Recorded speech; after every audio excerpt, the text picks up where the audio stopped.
다윗이 나단에게 이르되 내가 여호와께 죄를 범하였노라 하매 나단이 다윗에게 말하되 여호와께서도 당신의 죄를 사하셨나니 당신이 죽지 아니하려니와. 아멘. 다윗은 신정국가의 왕으로서 하나님 앞에, 백성들 앞에 큰 죄를 범했습니다. 그럼에도 성경은 다윗을 이스라엘의 최고의 왕으로 꼽습니다. 구약시대 때 다윗의 정통을 잇는 이스라엘 왕들 가운데 정치를 잘 했느냐 못했느냐의 기준이 다윗 왕의 길을 잘 따랐느냐 따르지 않았느냐가 그 기준이었습니다. 신약시대 때도 주의 사자가 요셉을 찾아왔을 때 요셉을 호칭하기를 다윗의 자손 요셉아 하고 이렇게 부릅니다. 예수님께서 예루살렘에 입성하실 때도 그 무리들은 예수님을 향해서 다윗의 자손 예수여 이렇게 부릅니다. 뿐만 아니라 오늘날 현대 이스라엘의 국가의 그 국기에 별이 있는데 바로 다윗을 상징한다고 합니다. 오늘 본문은 다윗이 밧세바를 범한 후에 회개하지 않자 하나님께서 나단 선지자를 보내셔서 다윗의 죄를 지적할 뿐만 아니라 무서운 징계를 선포하는 내용입니다. 다윗은 나단 선지자 앞에서 자신의 죄를 부인하지 않고 겸손하게 인정하고 회개하는 모습을 보이는데요. 사실 고대 이스라엘 왕이 신하 앞에서 자신의 죄를 인정한다는 것은 결코 쉬운 일이 아닙니다. 특히 신정국가인 이스라엘에서 다윗이 죄를 인정한다는 것은 큰 파장을 불러 일으킬 수 있습니다. 다윗이 지금까지 이룬 모든 것들을 잃을 수도 있고 왕의 자리에서 물러나야 할 수도 있고 무엇보다도 백성들에게 이렇게 하나님을 경외하는 왕으로서 칭송받던 이 다윗의 명예에 치명타를 줄 수 있기 때문에 그렇습니다. 그러나 다윗은 자신이 신하 한 명 정도는 얼마든지 죽이고 죄를 은폐할 수 있었지만 그렇게 하지 않고 자신의 죄를 인정하고 후에 눈물로 하나님 앞에 회개합니다. 다윗이 높이 평가받는 이유가 바로 여기에 있습니다. 사람의 관계에서도 마찬가지라고 생각합니다. 이철환 작가는 초등학교 때 하루는 산수 체험을 치르게 되는데 그 당시에는 이제 책상에다가 가방을 올려놓고 시험을 치렀습니다.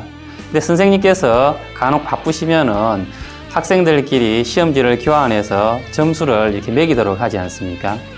그런데 옆에 짝꿍이 보니까는 자기 시험지가 이렇게 많이 틀렸다는 것을 이렇게 견눈질로 확인을 하게 됩니다.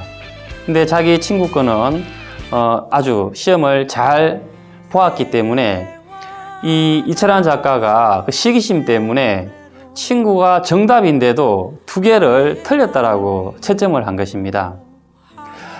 그렇게 하고 그날 마침 이 친구 이름이 원표인데 원표네 집에를 같이 가게 되었다고 합니다.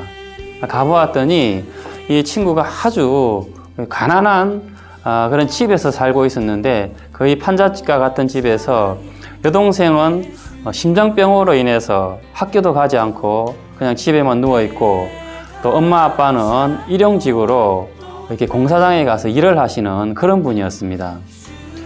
집안의 방은 신문지로 벽지가 이렇게 붙여져 있는데 한쪽 벽에 보니까 이 원표에 성적 우등상 상장들이 이렇게 붙어 있었다고 합니다.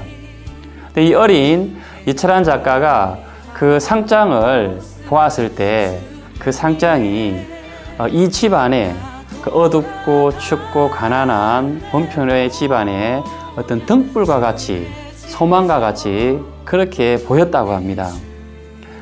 그래서 원표의 집을 나오면서 너무나 자기가 하는 행동이 미안하고 괴로워서 사과하고 싶었지만 용기가 나지 않아서 사과하지 못하고 돌아섰다고 합니다.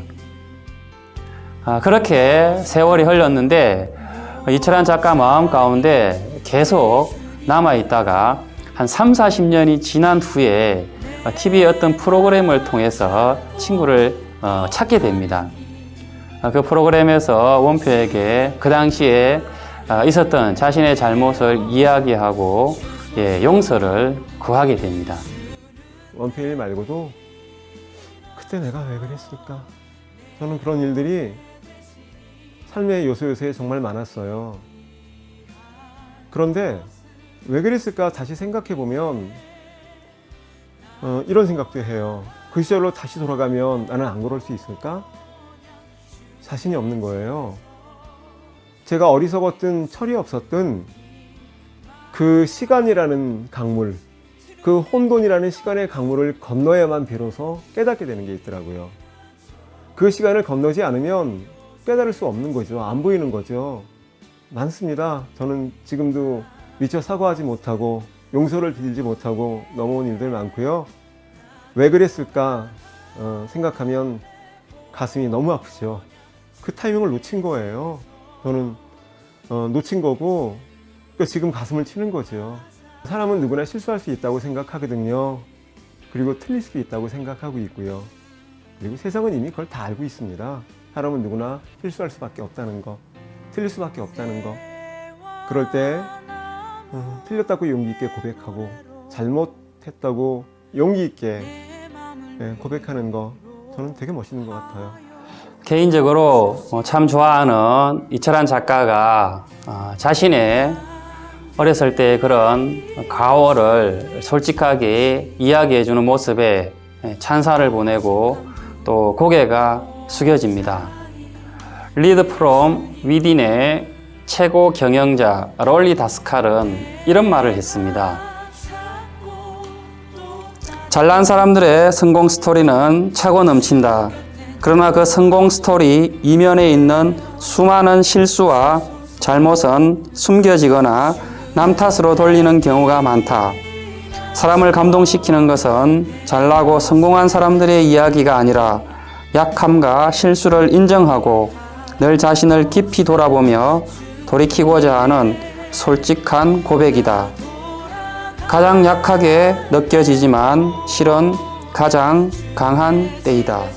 사랑하는 여러분, 우리는 언제나 실수할 수 있고 또 다른 사람의 피해를 줄 수 있는 그런 존재들입니다.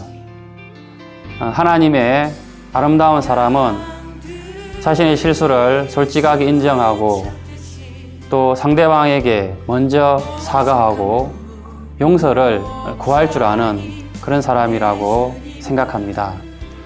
그런 은혜가 우리 가운데 있기를 주님의 이름으로 축복합니다.